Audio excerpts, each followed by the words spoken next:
What if I told you the New York you see today, the city of glass towers, neon lights, roaring traffic, and unstoppable ambition, is not the first New York? What if I told you the greatest skyline ever created was the one you take pictures of today, but the one that existed before?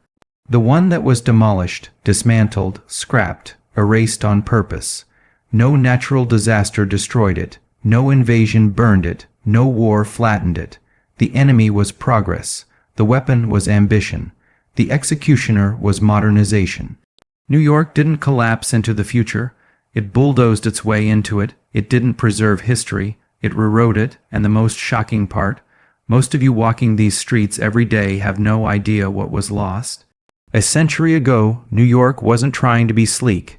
It was trying to be immortal. Buildings weren't designed to be efficient. They were designed to make you feel small, inspired, overwhelmed, transformed. When you entered a structure, you didn't just arrive. You experienced arrival, and the best example, the crown jewel, the heartbreak, the death that changed everything, was Pennsylvania Station. Let us travel back to 1910. You step out of a carriage onto 7th Avenue, not into chaos, but into grandeur. You walk toward a building that looks less like a transit hub and more like a divine gateway. Columns rise before you like stone titans. Each one is carved from pink granite, heavier than a subway train, thicker than the oldest trees. The entrance doesn't open at an ounces. You cross the threshold, and suddenly, the ceiling stretches higher than your thoughts 150 feet upward. Sunlight pours in from windows the size of city billboards, scattering gold across marble floors polished so deeply that they reflect your ambition back at you. Thousands of travelers move through the hall, but instead of noise, there is echo. Gentle, theatrical, intentional, this place was engineered to humble, to mesmerize, to imprint itself onto your soul. People didn't walk through Penn Station, they walked into history. Soldiers kissed their mothers good, bye here before leaving for war. Immigrants stepped foot into possibility here. Artists, politicians, athletes, rebels, and ordinary dreamers all intersected beneath its glass and stone like destiny. Cross threads. A journalist once said entering Penn Station made a person feel like they were walking into the presence of civilization itself. Another said it made travelers feel like gods entering Olympus. And then 1963. No fire, no quake, no apocalypse, just paperwork. Critics protested. Architects marched. Writers screamed warnings. Photographers documented every blow of demolition like recording a dying animal's last breaths. The public stood in silence as colossal columns cracked and fell like broken belief systems. The destruction took 3 long years, and what replaced it? Not a monument, not something greater, but Madison Square Garden, an arena, a trade, a compromise, a downgrade, a wound. Architectural writer Vincent Scully said it best: one entered the city like a god, one scuttles in now like a rat. The moment Penn Station fell, it wasn't just stone that hit the ground. It was the realization that New York was willing to destroy paradise if profit asked politely. But Penn Station wasn't the first. It was only the tragedy that woke the world up. Before the Empire State Building was the tallest tower ever crowned by human ambition. Before the Chrysler Building glittered like a machine forged by Apollo. Before the World Trade Center split the clouds like twin statements of dominance, there was the Forgotten King, the Singer Building, completed in 1908.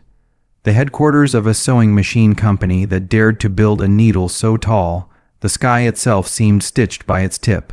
612 feet high at a time when buildings were still learning how to grow, it didn't rise, it ascended. Its base was majestic Beaux Arts architecture, heavy with detail, arches, carvings, stone poetry. But its tower, a slim, daring spine climbing upward, capped with a glowing dome that lit up at night like New York's first artificial star. Postcards, newspapers, travel souvenirs, etc. Wet was everywhere. Visitors didn't ask where it was. They asked to stand near it, and then came 1968, again. Not disaster, not decay, but desire for something bigger. More rentable, more profitable. The building was perfectly sturdy. economically successful, culturally loved, but love doesn't pay premiums per square foot. So down it came, steel cut, stone dropped. History silenced.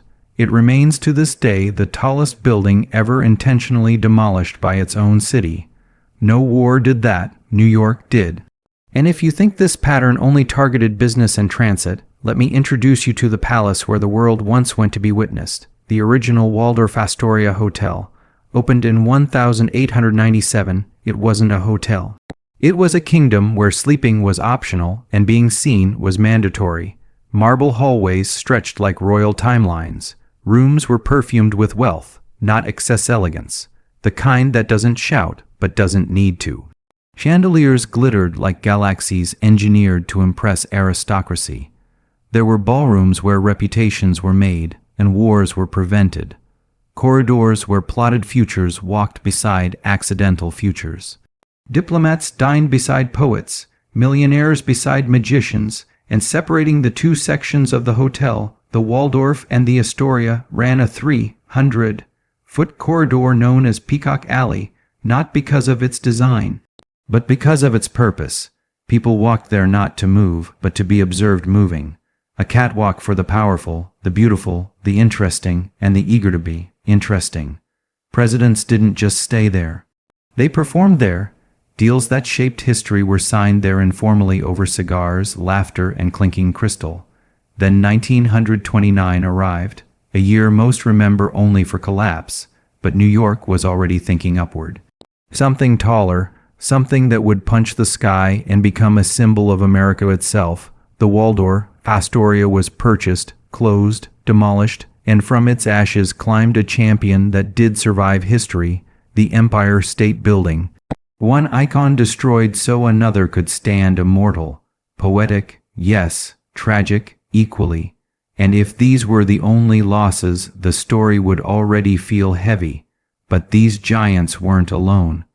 They were surrounded by an entire civilization of greatness that no longer exists. Let's walk down Fifth Avenue, but not the Fifth Avenue you know. Not shopping bags, billboards, and window displays. Let's go back to when this street was the avenue of American royalty, when money wasn't something you spent, it was something you displayed architecturally. The Vanderbilts, the Astors, the Carnegies, the Rockefellers, not entrepreneurs back then, monarchs in everything but title. They built mansions not with rooms, but with statements. Ballrooms bigger than modern apartments. Gardens the size of city parks. Private galleries stocked with originals, not prints. Staircases imported from Europe brick by brick. Ceilings hand, painted by artists commissioned like magicians. These weren't homes. These were empires wearing doors. Today, their land hosts perfume stores, diamond shops, luxury brands spelled in minimalist fonts. The palaces didn't burn down. They didn't collapse. They were demolished because their land became more valuable than their legacy. New York's love language had changed from awe to revenue. On the Brooklyn waterfront once stood the Brooklyn Eagle Warehouse. Not a warehouse in the boring sense. This was Romanesque industrial poetry. Towering brick arches, a fortress silhouette. If journalism ever needed a castle, this was it. It announced that news was not just printed. It was protected, defended, powerful. Today, erased, no echo. No plaque big enough to carry its weight. Then came the old Metropolitan Opera House of 1883. Before Lincoln Center became the face of high art, before microphones carried areas to rafters, voices in this hall didn't need amplification. They had architecture, designed so every high note reached every soul. The acoustics were sacred, intentional mathematics. When Caruso sang, walls trembled respectfully. When opera ended, applause didn't fade, it shook hands with eternity. Red velvet clung to balconies. Gold details framed every human emotion performed inside, and yet, gone, demolished 1967, not replaced with another opera house, not replaced with another cultural temple, but an office building, because drama sold fewer tickets than desk space. Now let's pause and ask the forbidden question. If these places still existed today, would New York be less loved or more sacred? Would tourists still flock here just to witness height? Or would they whisper at doorways, stand still in train halls, dress up to walk down corridors, gasp at places that shook not just the skyline, but the human spirit. Modern New York is electric, unstoppable, impressive, but old New York was sublime. Here's the twist. The city did not destroy these treasures because it was blind. It destroyed them because it was starving. Starving for growth, identity, dominance, transformation. New York has never been a city that wants to last. It wants to evolve. Paris preserves, London balances, Dubai materializes the future, but New York replaces. It deletes old files to install better ones. It doesn't worship history. It competes with it. But something happened after Penn Station died. Something rare, public guilt, collective heartbreak, and from that heartbreak, a revolution. People realized a city wasn't measured by what it built, but by what it refused to destroy. This movement birthed preservation laws, landmark protections, cultural defense systems. Because of that awakening, structures that could have been next were saved. Grand Central Terminal escaped death. The Brooklyn Bridge retained its soul. The Flatiron still stands like a warning against rectangles. The Statue of Liberty still raises her torch. Trinity Church still rivals skyscrapers for attention, not height. Penn Station died so others could live. Its death certificate became their shield, and so New York continued building.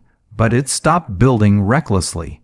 It started recognizing that to matter forever, a city must remember occasionally.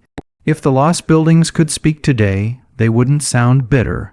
They would sound proud. They would say, "We were the spark, the first draft, the opening act. We proved the city was capable of greatness, even if we weren't allowed to stay to witness it."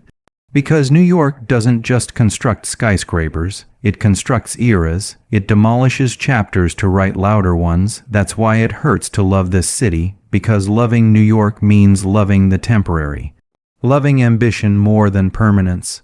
Loving tomorrow so fiercely that yesterday sometimes gets crushed under its weight.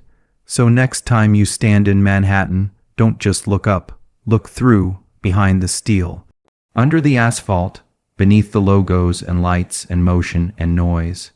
Because buried under the city you idolize is the skeleton of a city you never knew to miss.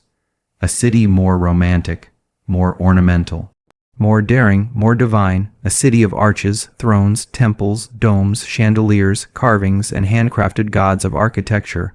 The New York you know was not built from emptiness, it was built from echoes. And echoes don't disappear, they wait to be heard.